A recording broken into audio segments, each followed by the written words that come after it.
Jaga-jaga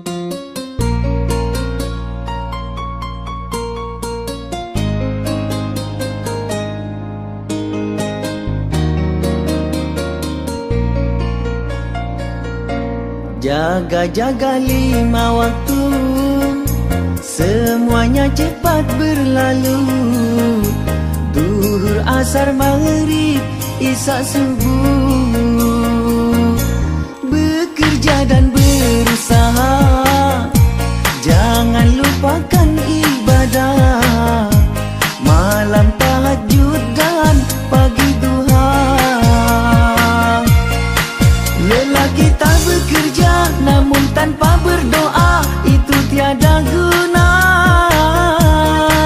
Kita selalu berdoa namun tanpa usaha, itu sia-sia. Berbanyaklah berdoa, semangat berusaha, tawakal ala Allah. Jatuh bangun biasa namun jangan menyerah, tetap bersabarlah. Jaga-jaga 5 waktu, semuanya cepat berlalu. Zuhur, asar, maghrib, isya, subuh.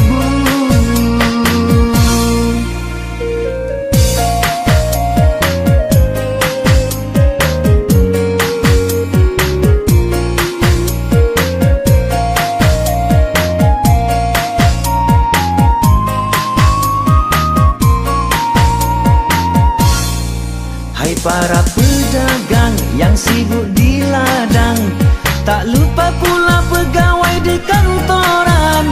Jangan abaikan menunda kewajiban, akhirnya pun datang penyesalan. Carilah nafkah halal, harta yang berkah, tentunya bekerja juga berusaha. Selalu berdoa, tahajud dan bersujud, insya Allah semua akan terjadi.